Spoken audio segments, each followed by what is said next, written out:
नमस्कार दोस्तों, ढोल में पोल चैनल में आप सब मित्रों का हार्दिक स्वागत करता हूं। दोस्तों, आपने महाभारत का नाम तो प्राय सुना होगा और ये पांडवों का नाम भी आपने सुना होगा और ये भी सुना होगा कि पांडव और कौरवों के बीच में युद्ध हुआ था। 100 भाई थे और पांडव 5 भाई थे, युधिष्ठिर, भीम, अर्जुन, नकुल, सहदेव।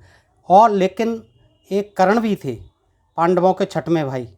उसका नाम आपने कर्ण का नाम अवश्य सुना होगा, लेकिन आपने ये नहीं पता होगा, आपको ये पता नहीं होगा कि कर्ण भी पांडवों के भाई थे, बड़े भाई थे, जो कि कुंती के कुंवारेपन में हुए थे। ये कथा बहुत ही विचित्र है उनके जन्म की, और उससे भी ज़्यादा विचित्र है उनका लालन पोषण कर्ण का। वो सूत जाति के यहाँ पले, तो उनको पूरे महाभारत में सूत जाति का कह करके, अधम जाति का कह के, नीच जाति का कह के जगह जगह अपमानित किया गया है। उनका जीवन बहुत ही रोचक है, दिलचस्प है और जानने लायक है। तो वो दोस्तों हम प्रयास करेंगे कि आगे के किसी वीडियो में आपको अवगत कराएं। लेकिन आज जो उनका जन्म है कर्ण का, वो भी बड़ा रहस्यात्मक है। पुराणों के अनुसार, महाभारत के अनुसार उनको जो है सूर्य से जन्मा हुआ बताते हैं। तो इस प्रसंग में वन पर्व में, महाभारत के वन पर्व में एक कथा है, वो मैं आपके समक्ष रखता हूँ। इससे आप जान पाएंगे कि सूर्य की कृपा से, यानी सूर्य पिता थे और कुंवारी कुंती कर्ण की माँ थी, किस तरह से हुआ कर्ण का जन्म। ये बहुत ही रोचक और दिलचस्प है। दोस्तों, आपसे अनुरोध करता हूँ कि इस वीडियो को आप पूरा सुनें, तभी आप समझ पाएंगे। आइए सुनते हैं कर्ण की जन्म कथा, कुंती की ब्राह्मण सेवा और वर प्राप्ति। जन्मेजय ने पूछा, मुनिवर, सूर्यदेव ने जो गुह्य बात कर्ण को नहीं बताई वह क्या थी, तथा कर्ण के पास जो कवच और कुंडल थे वो कैसे थे और कहाँ से प्राप्त हुए थे? तपोधन, यह सब बातें मैं सुनना चाहता हूँ। जन्मेजय जी पूछ रहे हैं और वैशंपायन जी उत्तर दे रहे हैं, उसकी जिज्ञासा को शांत कर रहे हैं। कृपया वर्णन कीजिए। तो वैशंपायन जी बोले, राजन, मैं तुम्हें वह सूर्यदेव की गुह्य बात बताता हूँ, यानी गुप्त बात बताता हूँ, और यह भी सुनाता हूँ कि वे कवच और कुंडल कैसे थे। पुरानी बात है, एक बार राजा कुंती भोज के पास एक महान तेजस्वी ब्राह्मण आया। एक बार महान तेजस्वी ब्राह्मण राजा कुंती भोज के पास आया। यहाँ पर ये ब्राह्मण बता रहे हैं, और इसी में पीछे जो है वृत्तांत में उसको दुर्वासा ऋषि बताया गया है। तो दुर्वासा ऋषि आए थे, तो हम दुर्वासा ही मान के चलते हैं। तो दुर्वासा ऋषि आए और दुर्वासा जी विख्यात थे अपने क्रोध के लिए और फिर तुरंत शाप देने के लिए कुख्यात थे। तो वो दुर्वासा जी आए हैं राजा कुंती भोज के यहाँ। उसका शरीर बहुत ढीला था, ऊंचा था। उसका शरीर बहुत ऊंचा था ब्राह्मण का, तथा मूछ, दाढ़ी और सिर के बाल बढ़े हुए थे। वह बड़ा ही दर्शनीय और भव्य मूर्ति था, तथा हाथ में दंड लिए हुए था। उसका शरीर तेज से दमक रहा था और मधु के समान पिंगल वर्ण था। वाणी मधुर थी, तथा तप और स्वाध्याय ही उनके आभूषण थे। उन ब्राह्मण देवता ने राजा से कहा, राजन, मैं आपके घर भिक्षा मांगने के लिए आया हूँ, किंतु आपको या आपके सेवकों को मेरा कोई अपराध नहीं करना होगा, मेरा कोई काम नहीं करना होगा। किसको? आपको या आपके सेवकों को। उनसे मुझे कोई लेना देना नहीं है, मुझे कोई काम नहीं है। यदि आपकी रुचि हो तो इस प्रकार मैं आपके यहाँ रहूँगा और इच्छानुसार आता जाता रहूँगा। पक्की बात कर रहे हैं वो दुर्वासा जी। तब राजा कुंती भोज ने प्रेम पूर्वक उनसे कहा, महामते, मेरी प्रथा नाम की एक कन्या है। प्रथा नाम की एक कन्या है। वह बड़ी सुशील, सदाचारिणी, संयमशीला और भक्तिमती है। वही पूजा और सत्कार पूर्वक आपकी सेवा किया करेगी। ब्राह्मण देव दुर्वासा जी ने कहा कि मुझे आपसे या आपके सेवकों से, नौकरों से कोई प्रयोजन नहीं है, कोई मतलब नहीं है। तो वो समझ गए राजा, और उन्होंने कहा कि मेरी एक बहुत ही सुशीला, सदाचारिणी, संयमशीला और भक्तिमती कन्या है, प्रथा उसका नाम है, वही पूजा और सत्कार पूर्वक आपकी सेवा किया करेगी।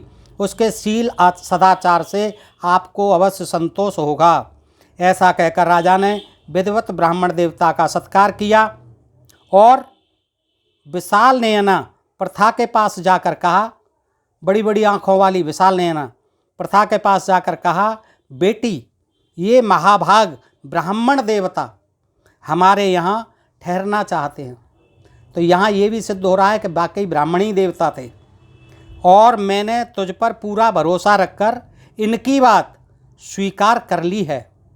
अतः किसी भी प्रकार मेरी बात को झूठी मत होने देना। ये जो कुछ मांगे वही चीज़ बिना अन्न खाए देती रहना। ये जो कुछ भी मांगे वही चीज़ बिन अन्न खाए देती रहना। भले तू मत खाना लेकिन इनको जरूर खिलाना। ब्राह्मण परम तेजो रूप और परम तपह स्वरूप होता है। बता दिया बेटी को राजा जी ने कि ब्राह्मण परम तेज का रूप और परम तपह स्वरूप होता है, तप का रूप होता है। ब्राह्मणों को नमस्कार करने से ही सूर्यदेव आकाश में प्रकाशित होते हैं। क्या वैज्ञानिक ज्ञान है वेद व्यास जी का। देखिए लिखते हैं कि ब्राह्मणों को नमस्कार करने से ही सूर्यदेव आकाश में प्रकाशित होते हैं। अगर ब्राह्मणों को नमस्कार नहीं किया जाए तो सूर्य भगवान झप्प हो जाएंगे, बुझ जाएंगे। तभी वो प्रकाशित हो रहे हैं कि सारा संसार ब्राह्मणों को नमस्कार करता है, प्रणाम करता है।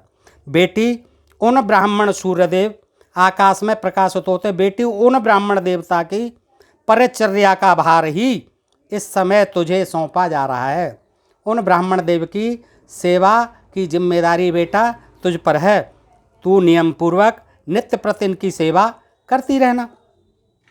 पुत्री, मैं जानता हूँ कि तेरा बचपन से ही ब्राह्मणों के, गुरुजनों के, बंधुओं के, सेवकों के, मित्र संबंधी और माताओं के तथा मेरे प्रति सब प्रकार आदरयुक्त बर्ताव रहा है। यानी तू बहुत ही विनम्र, बहुत ही सेवाभावी है। इस नगर में अथवा अंतःपुर में ऐसा कोई पुरुष नहीं जान पड़ता जो तुझसे असंतुष्ट हो। तू वृषण वंश में उत्पन्न हुई सूरसेन की लाडली कन्या है। सूरसेन महाराज की क्षत्रिय कुल में, वृषण वंश क्षत्रियों का वंश था। सूरसेन महाराज जिनका मथुरा में राज्य था। तुझे बचपन में ही प्रीतिपूर्वक राजा सूरसेन ने मुझे दत्तक रूप दे दिया था, दत्तक रूप से दे दिया था। सूरसेन राजा ने तुझे मुझे जो है दत्तक रूप में गोदी में दे दिया था, गोद ले लिया था मैंने। तू वसुदेव जी की बहन है, कृष्ण के पिताजी की बहन है, यानी कृष्ण की बुआ है और मेरी संतानों में सर्वश्रेष्ठ है। राजा सूरसेन ने ऐसी प्रतिज्ञा की थी कि अपनी प्रथम संतान मैं आपको दूंगा। उस प्रतिज्ञा के अनुसार ही उनके देने से तू मेरी पुत्री हुई। सो बेटी, यदि तू दर्प, दंभ और अभिमान को छोड़कर इन वरदायक ब्राह्मण देवता की सेवा करेगी तो अवश्य कल्याण प्राप्त करेगी। खूब समझा दिया अपनी बेटी को, दत्तक पुत्री को।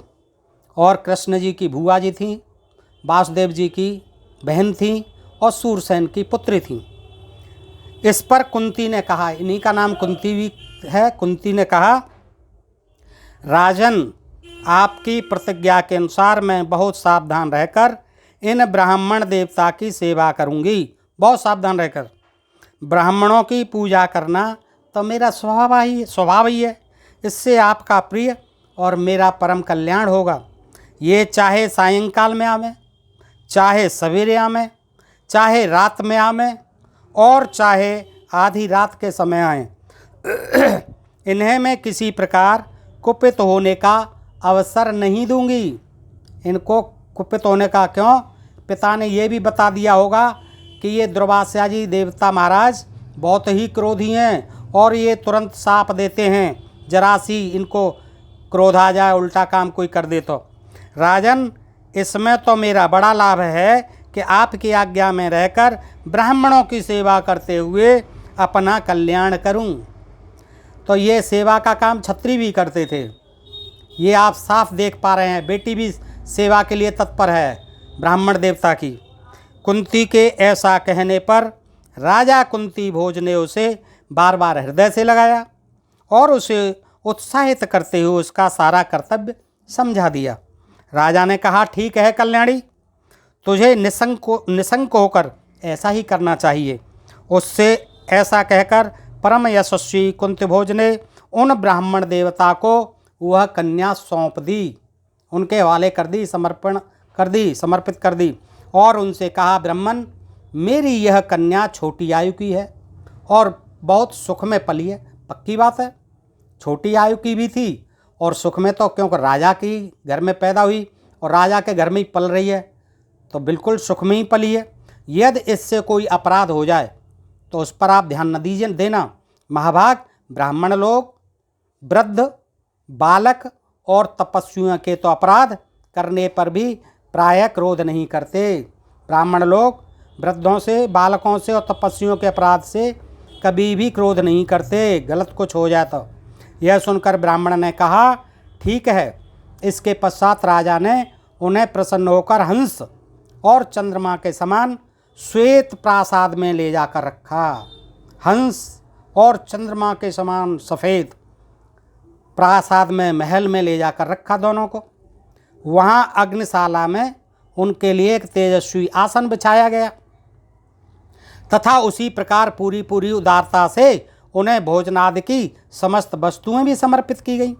राजपुत्री प्रथा भी आलस्य और अभिमान को एक ओर रखकर उनकी परिचर्या में दत्तचित्त होकर लग गई। उसका आचरण बड़ा सराहनीय था। उसने शुद्ध मन से सेवा करके उन तपस्वी ब्राह्मण को पूर्णतया प्रसन्न कर लिया। उनके झिड़कने, बुरा भला कहने तथा अप्रिय भाषण करने पर भी प्रथा उनको अप्रिय लगने वाला काम नहीं करती थी। उनका व्यवहार बड़ा अटपटा था। कभी वे अनियमित समय पर आते, कभी आते ही नहीं और कभी ऐसा भोजन मांगते जिसका मिलना अत्यंत कठिन होता। किंतु प्रथा उनके सब काम इस प्रकार कर देती मानो उससे पहले से ही उनकी तैयारी कर रखी हो। वह शिष्य, पुत्र और बहन के समान उनकी सेवा में तत्पर रहती थी। उसके शील स्वभाव और संयम से ब्राह्मण को बड़ा संतोष हुआ और वे उसके कल्याण के लिए पूरा प्रयत्न करने लगे। करेंगे ही, इतनी सेवा करेगी तो। राजन, कुंती भोज सायंकाल और सवेरे दोनों समय प्रथा से पूछा करते थे कि बेटी ब्राह्मण देवता तुम्हारी सेवा से प्रसन्न तो है ना? यशस्विनी प्रथा उन्हें यही उत्तर देती थी कि वे खूब प्रसन्न हैं। इससे उदार चित्त कुंती भोज को बड़ी प्रसन्नता होती थी। इस प्रकार 1 वर्ष पूरा हो जाने पर भी, जब उन विप्रवर को प्रथा का 1 वर्ष पूरा हो जाने पर भी विप्रवर को प्रथा का कोई दोष दिखाई नहीं दिया, कहीं भी कोई गलती नहीं दिखाई दी, खूब सेवा की, तो वे बड़े प्रसन्न हुए और होंगे और उससे कहे, कल्याणी तेरी सेवा से मैं बहुत प्रसन्न हूँ। तू मुझसे ऐसा वर मांग ले जो इस लोक में मनुष्यों के लिए दुर्लभ है। कोई ऐसा वर मांग कि इस लोक में मनुष्यों के लिए दुर्लभ हो। तब कुंती ने कहा, विप्रवर, हे ब्राह्मण देव, आप वेदवेत्ताओं में श्रेष्ठ हैं। आप और पिताजी मुझ पर प्रसन्न हैं। मेरे सब काम तो इसी से सफल हो गए। अब मुझे वरों की कोई आवश्यकता नहीं है। ब्राह्मण ने कहा, भद्रे, यदि तू कोई वर नहीं मांगती तो देवताओं का आह्वान करने के लिए, कॉल करने के लिए, बुलाने के लिए मुझसे यह मंत्र ग्रहण कर ले। यह मंत्र बड़ा कीमती है। यह मंत्र जो है किसी को नहीं बताया मैंने। इससे सारे देवताओं में से किसी को भी कभी भी बुलाएगी तो आ जाएंगे। इस मंत्र से तू जिस देवता का आह्वान करेगी वही तेरे अधीन हो जाएगा, तेरा सेवक हो जाएगा, गुलाम हो जाएगा, उसकी इच्छा हो अथवा न हो। इस मंत्र के प्रभाव से वह शांत होकर सेवक के समान तेरे आगे विनीत हो जाएगा, विनम्र हो जाएगा। ब्राह्मण देवता के ऐसा कहने पर अनिंदिता प्रथा साप के भय से कि कहीं साप नहीं दे ये दूसरी बार उसे मना नहीं कर सकी। तब उन्होंने उसे अथर्ववेद शिरोभाग में आए हुए मंत्रों का उपदेश किया। अथर्ववेद में आए हुए मंत्रों का उपदेश किया। प्रथा को मंत्रदान करके उन्होंने कुंती पिता से कहा, राजन, मैं तुम्हारे यहाँ 1 वर्ष बड़े सुख से रहा। तुम्हारी कन्या ने मुझे सब प्रकार संतुष्ट रखा। अब मैं जाऊँगा। ऐसा कहकर वे अंतर्ध्यान हो गए। इतना कह कर के 1 साल उन्होंने खूब सेवा शुश्रूषा करवाई और वरदान दे के चले गए कि ये लो मंत्र, इससे तुम देवताओं को बुलाती रहना और जो चाहो वो प्राप्त करती रहना। इस मंत्र को दे करके वो अंतर्ध्यान हो गए। दोस्तों, इससे आप समझ रहे होंगे कि ब्राह्मण देव कितने शक्तिशाली होते थे कि मंत्रों के बल से कुछ भी कर सकते थे। साप चाहे जिसे दे देते थे, वरदान चाहे जिसे देते थे और चाहे जिससे अपने प्रभाव में ले लेते थे। आगे क्या होता है, वैशंपायन जी कहते हैं कि राजन, उन ब्राह्मण देवता के चले जाने पर वह कन्या मंत्रों के बलाबल के विषय में विचार करने लगी। जैसे कोई चीज़ है उसे आजमा के देखने की हम लोगों में ज़रा जिज्ञासा होती है, तो वो भी सोचने लगी कि मैं देखूं तो सही ये क्या मंत्र दे गए, इसकी ताकत तो देखूं। उसने सोचा, उन महात्मा जी ने मुझे ये कैसे मंत्र दिए हैं, मैं शीघ्र इसकी परीक्षा करूंगी। एक दिन वह महल पर खड़ी हुई उदय होते हुए सूर्य की ओर देख रही थी। सूर्य ही दिखाई देगा सवेरे सवेरे। उस समय उसकी दिव्य दृष्टि हो गई और उसे दिव्य रूप कवच कुंडलधारी सूर्य नारायण के दर्शन होने लगे। सूर्य नारायण दिखाई देने लगे, कवच कुंडलधारी। उसी समय उसके मन में ब्राह्मण के दिए हुए मंत्रों की परीक्षा का कौतूहल हुआ। उसने विधिवत आचमन और प्राणायाम करके सूर्य देव का आह्वान किया। बस देखा कि ये कवच कुंडलधारी हैं, बड़े सुंदर हैं, और सूर्य को कॉल लगा दिया उन्होंने मंत्र का। इससे तुरंत ही वे उसके पास आ गए सूर्य भगवान। उनका शरीर मधु के समान पिंगल वर्ण था। जैसे दुर्वासा ब्राह्मण का था, ऐसे ही उसका भी, सूर्य का भी मधु के समान, शहद के समान पिंगल वर्ण था। भुजाएं विशाल थीं सूर्यदेव की। ग्रीवा शंख के समान थी सूर्य भगवान की गर्दन। मुख पर मुस्कान की रेखा थी। खुश हो गए। भुजाओं पर बाजूबंद और सिर पर मुकुट था तथा तेज से सारा शरीर दैदीप्यमान था। वे अपनी योग शक्ति से 2 रूप धारण कर एक से संसार को प्रकाशित करते रहे। एक तो वहीं टंगे रहे और संसार प्रकाशित होता रहा, और दूसरे से वो वेश भी बदल लेते थे सूर्य भगवान। देवता सारे ही बदल लेते थे, राक्षस भी बदल लेते थे, चाहे जब पशु बन जाते थे, चाहे जब पक्षी बन जाते थे। ऐसे सूर्य भगवान ने भी 2 वेश कर लिए। एक से संसार को प्रकाशित करते रहे और दूसरे से प्रथा के पास आ गए। उन्होंने बड़ी मधुरवाणी से कुंती से कहा, भद्रे, तेरे मंत्र की शक्ति से मैं बलात् तेरे अधीन हो गया हूँ। बता मैं क्या करूँ? अब तू जो चाहेगी वही मैं करूँगा। अब तो मैं तेरे अधीन हूँ। कुंती ने कहा, भगवान आप जहाँ से आए हैं वहीं पधार जाइए। मैंने तो कौतूहल बस आपका आह्वान किया था, मैंने तो मिस कॉल मारी थी, कौतूहल बस। इसके लिए आप मुझे क्षमा करें। सॉरी कह ही देते हैं, मिस कॉल लग जाता है तो। सूर्यदेव बोले, तन्वे, तू मुझसे जाने को कहती है तो मैं चला तो जाऊंगा, परंतु देवता का आह्वान करके उसे बिना कोई प्रयोजन सिद्धि किए लौटा देना न्यायाकूल नहीं है, न्याय संगत नहीं है। बुला लिया तुमने आह्वान करके और अब बगैर प्रयोजन में चला जाऊं, ये न्यायाकूल नहीं है। सुंदरी, तेरी ऐसी इच्छा थी कि सूर्य से मेरे पुत्र हो। खामी खा उसने कहाँ कौतूहल बस कॉल किया था। अब कहते हैं कि तेरी ऐसी इच्छा थी कि सूर्य से मेरे पुत्र हो, वह लोक में अतुलित पराक्रमी हो और कवच तथा कुंडल धारण किए हो। ऐसा तो उसने बेचारी ने नहीं सोचा था। अतः तू मुझे अपना शरीर समर्पित कर दे। वाह भाई वाह, सूर्य भगवान भी आ गए अपनी पे। कहने लगे, अतः तू मुझे अपना शरीर समर्पित कर दे, इससे तेरे जैसा तेरा संकल्प था वैसा ही पुत्रोदय होगा। वाह सूर्य भगवान, ये भारत में ही संभव है। देखिए सारे अवैज्ञानिक, सारे गैर बायोलॉजिकल जन्म हुए हैं, सारे देवी देवताओं के, सारे ऋषि महर्षियों के। मैं विभिन्न वीडियोज़ में ये आपके समक्ष अवश्य रखूँगा। अब आगे की सुने। रश्मि मालिन कुंती बोली, आप अपने विमान पर बैठकर पधारिए, अभी मैं कन्या हूँ, इसलिए ऐसा अपराध करना मेरे लिए बड़े दुख की बात होगी। सही कह रही है वो। मेरे माता पिता और जो दूसरे गुरुजन हैं उन्हें इस शरीर को दान करने का अधिकार है। जब मेरे माता पिता गुरु किसी को सौंपेंगे, मुझे किसी के हाथों में देंगे, उन्हीं को ये अधिकार है। अभी तो मैं कन्या हूँ, कुंवारी हूँ, मैं धर्म का लोप नहीं करूँगी। देखिए कितना सही कह रही है वो कुंती। लोक में स्त्रियों के सदाचार की ही पूजा होती है और वह सदाचार अपने शरीर को अनाचार से बचाना ही है, सुरक्षित रखना ही है। ज्ञान की बात कह रही है। मैंने मूर्खता से मंत्र के बल की परीक्षा करने के लिए ही आपका आह्वान किया था। सो भगवान मुझे बालिका जानकर यह अपराध क्षमा करें। बार बार क्षमा मांग रही है, ज्ञान दे रही है कुंती। सूर्य भगवान से मना कर रही है, आप जिस बाण से आए हैं जाइए।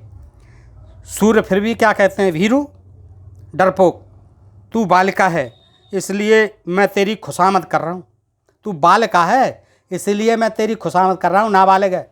और मेच्योर होती तो मैं कदापि खुशामद नहीं करता। किसी दूसरी स्त्री की मैं विनय नहीं करता। कुंती तू मुझे अपना शरीर दान कर दे, इससे तुझे शांति मिलेगी। ये भी सदा दुराचारी थे सूर्य भगवान। क्या बना करके वेश आ गए देखिए, और किस तरह से हट कर रहे हैं उसके साथ, उसका सील भंग करने के लिए कन्या का। कुंती बोली, देव मेरे माता पिता तथा अन्य संबंधी अभी जीवित हैं, उनके रहते हुए तो यह सनातन विधि का लोप नहीं होना चाहिए। यदि आपके साथ मेरा यह शास्त्र विधि से विपरीत समागम हुआ तो मेरे कारण संसार में मेरे कुल की कीर्ति नष्ट हो जाएगी। बिल्कुल सत्य कह रही है कुंती। और यदि आप इसे धर्म मानते हैं तो अपने बंधुजनों के दानन करने पर भी मैं आपकी इच्छा पूर्ण कर सकती हूँ। इसे आप धर्म मानते हैं, अगर आप इसे भी धर्म मानते हैं, क्या आप मुझसे ज़बरदस्ती कर रहे हैं?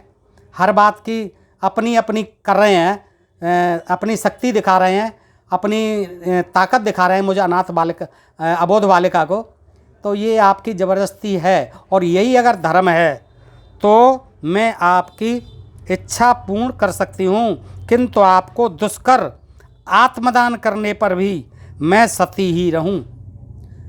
मैं अपना आत्मदान भी कर दूँ, समर्पण भी कर दूँ, लेकिन मुझे ये वरदान दीजिए कि मैं सती रहूँ, मतलब अच्छत होनी रहूँ। क्योंकि संसार में प्राणियों के धर्म, यश, कीर्ति और आयु आप ही के ऊपर अविलंबित है। सूर्य भगवान, प्राणियों की सभी की धर्म, यश, कीर्ति और उम्र सब आपके ही ऊपर है। तो सूर्य ने कहा, सुंदरी ऐसा करने से तेरा आचरण अधर्ममय नहीं माना जाएगा, बिल्कुल नहीं माना जाएगा। बेशक तू नाबालिग कन्या है, कोई तेरा अधर्म नहीं होगा। भला लोगों के हित की दृष्टि से मैं भी अधर्म का आचरण कैसे कर सकता हूँ? लोगों की दृष्टि से मैं भी कभी अधर्म नहीं कर सकता। कुंती बोली, भगवान यदि ऐसी बात है और मुझसे आप जो पुत्र उत्पन्न करें वह जन्म से ही उत्तम कवच, आपकी तरह कवच और कुंडल पहने हुए हो, तो मेरे साथ आपका समागम हो सकता है। राजी हो रही है कुंती। किंतु वह बालक पराक्रम, रूप, सत्व, ओज और धर्म से संपन्न होना चाहिए। सूर्य ने कहा, राजकन्ये मेरी माता अदिति से मुझे जो कुंडल और उत्तम कवच मिले हैं, सूर्य भगवान की माता का नाम भी आपको पता नहीं होगा। अदिति थी उनकी माता, और अदिति ने ही सूर्य को कवच और कुंडल दिए थे। तो वो जो कुंडल मेरी माँ अदिति से मुझे मिले हैं, वे ही मैं उस बालक को दे दूँगा। कुंती बोली, रश्मि मालिन आप जैसा कह रहे हैं, यदि वैसा ही पुत्र मुझसे हो तो मैं बड़े प्रेम से आपके साथ सहवास करूँगी, संभोग करूँगी। वैशंपायन जी कहते हैं, तब भगवान भास्कर ने अपने तेज से उसे मोहित कर लिया बातों से, अपने तेज से, और योग शक्ति से उसके भीतर प्रवेश करके गर्भ स्थापित किया। योग माया से उसके अंदर प्रवेश कर गए और गर्भ स्थापित किया, सहवास भी किया। उसके कन्यात्व को दूषित नहीं किया, लेकिन गलत काम नहीं किया उन्होंने। उसके कन्यात्व को दूषित नहीं किया, अक्षत्य योनि ही बनी रही। गर्भाधान हो जाने पर वह फिर सचेत हो गया गर्भाधान। इस प्रकार आकाश में जैसे चंद्रमा उदित होता है, वैसे ही माघ शुक्ला प्रतिपदा के दिन प्रथा के गर्भ स्थापित हुआ। लेकिन इसमें सन सम्मत कुछ नहीं है, समय नहीं है। ये तो होता है सब जगह के फलाने माघ शुक्ला प्रतिपदा के दिन प्रथा के गर्भ स्थापित हुआ। सन सम्मत और कोई सन का विवरण नहीं है वर्ष का कि कब हुआ। उसके अंतःपुर में रहने वाली एक धाय के सिवा और किसी स्त्री को इसका पता नहीं चला। बस केवल पुत्र हुआ पैदा, गर्भाधान हुआ, इस कहानी को केवल धाय जानती थी उसकी, और कोई नहीं जानता था। सुंदरी प्रथा ने यथा समय एक देवता के समान कांतिमान बालक उत्पन्न किया तथा सूर्यदेव की कृपा से वह कन्या ही बनी रही। किसी को मालूम ही नहीं पड़ा क्या हुआ। वह बालक अपने पिता के समान ही, सूर्य के समान ही, शरीर पर कवच और कानों में सुवर्ण के उज्ज्वल कुंडल पहने हुए था तथा उसके नेत्र सिंह के समान और कंधे बैल के से थे। प्रथा ने धात्री से, अपनी दाई से सलाह करके एक पिटारी मंगवाई, उसमें अच्छी तरह से कपड़े बिछाए और ऊपर चारों ओर मोम चिपड़ दिया। फिर उसी में उस नवजात शिशु को लिटाकर ऊपर से ढक्कन लगाकर अश्व नदी में छोड़ दिया। उस पिटारिन को जल में छोड़ते समय कुंती ने रो रो कर जो शब्द कहे थे वे सुनो। जो पिटारी को में बंद करके कर्ण को अश्व नदी में छोड़ा है, उस समय बड़ा विलाप किया है। क्या कहती है? बेटा, नभचर, स्थलचर और जलचर जीव तथा दिव्य प्राणी दे तेरा मंगल करें। अब वो खुद अमंगल कर रही है और देवताओं से मंगल मांग रही है। तेरा मार्ग मंगलमय हो, शत्रु से तुझे कोई विघ्न न हो। जल में जल के स्वामी वरुण तेरी रक्षा करें। आकाश में सर्वगामी पवन तेरा रक्षक हो तथा तेरे पिता सूर्यदेव तेरी सर्वत्र रक्षा करें। तू कभी विदेश में भी मिलेगा, विदेश में भी मिलेगा, अमेरिका इंग्लैंड में, तो इन कवच और कुंडलों से मैं तुझे पहचान लूँगी। ये कवच कुंडल तेरे साथ जा रहे हैं बेटा।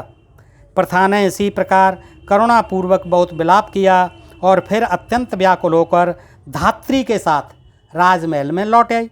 वह पिटारी तैरती तैरती अश्व नदी से होती हुई चरमणीवती यानी चंबल नदी में गई और उससे यमुना में पहुंच गई। फिर यमुना में बहती बहती वह गंगा जी में चली गई और जहां अधिरथ सूत रहता था, सूत जाति का अधिरथ, उस चंपापुरी में आ गई। उसी समय राजा धृतराष्ट्र का मित्र अधिरथ अपनी स्त्री के साथ, वही अधिरथ सूत, गंगा तट पर आया। राजन, उसकी स्त्री राधा संसार में अनुपम रूपवती थी, किंतु उसके कोई पुत्र नहीं हुआ था राधा के। इसलिए उस पुत्र प्राप्ति के लिए विशेष रूप से यत्न करती रहती थी। दैव योग से उसकी दृष्टि गंगा जी में बहती हुई पिटारी पर पड़ी। जब वह गंगा जी की तरंगों से टकराकर किनारे पर लग गई तो उसने कुतूहलवश अधिरथ से कहकर उसे जल से बाहर निकलवाया। जब उसे औजारों से खुलवाया तो उसमें एक तरुण सूर्य के समान तेजस्वी बालक दिखाई दिया। वह सोने का कवच पहने हुए था तथा उसका मुख उज्ज्वल कुंडलों की कांत से दीप रहा था। उस बालक को देखकर अधिरथ और उसकी स्त्री के नेत्र विस्मय से खिल उठे। अधिरथ ने उसे गोद में लेकर अपनी स्त्री से कहा, प्रिय, मैंने जब से जन्म लिया है तब से आज ही ऐसा विचित्र बालक देखा है। मैं तो ऐसा समझता हूँ यह कोई देवताओं का बालक हमारे पास आया है। मैं पुत्रहीन था, इसलिए अवश्य देवताओं ने ही मुझे यह पुत्र दिया है। ऐसा कहकर उसने उस बालक को राधा को दे दिया। तब राधा ने उस दिव्य रूपी देव शिशु को, जो कमल को उसके समान शोभा संपन्न था, विधिवत ग्रहण कर लिया और उसका नियमानुसार पालन करने लगी। इस प्रकार वह पराक्रमी बालक बड़े होने लगा। तब से अधिरथ के औरस पुत्र भी होने लगे। उस बालक को वसुवर्म, सोने का कवच और सुनमय कुंडल पहने देखकर ब्राह्मणों ने उसका नाम वसुसेन रखा। वसुसेन कर्ण का बचपन का नाम। इस तरह वह अतुलित पराक्रमी बालक सूतपुत्र कहलाया और वसुसेन या वृष नाम से विख्यात हुआ। दिव्य कवचधारी होने से प्रथा ने भी दूतों द्वारा मालूम करा लिया कि उसका श्रेष्ठ पुत्र अंग देश में एक सूत के घर पल रहा है। पता लगा लिया कुंती ने कि अंग देश में एक सूत के यहाँ पल रहा है मेरा बेटा। अधिरथ ने जब देखा कि अब यह बड़ा हो गया है तो उसे विद्योपार्जन के लिए हस्तिनापुर भेज दिया। वहाँ वह द्रोणाचार्य के पास रहकर अस्त्र विद्या सीखने लगा। इस प्रकार दुर्योधन के साथ उसकी मित्रता हो गई। उसने द्रोण, कृप और परशुराम जी से चारों प्रकार के अस्त्रों का संचालन सीखा और इस प्रकार महान धनुर्धर होकर संपूर्ण लोकों में प्रसिद्ध हो गया। दोस्तों, ये कहानी उसके जन्म की है, कर्ण की। आगे ये जो है पांडवों की ओर से न लड़ करके दुर्योधन की ओर से लड़े महाभारत में, क्योंकि पांडवों ने इनका बहुत अपमान किया था, इनके गुरुओं ने बहुत अपमान किया था। सूत सूत करके ऐसे अपशब्द कहते थे, गाली देते थे। लिहाजा तब कर्ण, दुर्योधन ने अंग देश का राजा घोषित करके इनके सिर पर ताज रखे कर्ण को बहुत सम्मानित किया था। तब कर्ण ने ये प्रतिज्ञा की थी कि मैं महाभारत का जो युद्ध होने वाला है उसमें दुर्योधन भैया मैं आपकी तरफ से लड़ूंगा, मैं पांडवों की तरफ से नहीं लड़ूंगा और विशेषकर मैं किसी पांडव को नहीं मारूंगा, मैं केवल अर्जुन को मारूंगा। इसने प्रतिज्ञा की थी। दोस्तों, ये प्रसंग भी बड़े रोचक हैं। आगे आप कमेंट में लिख के कहेंगे तो मैं अवश्य आपके सामने लाऊंगा वीडियो के माध्यम से।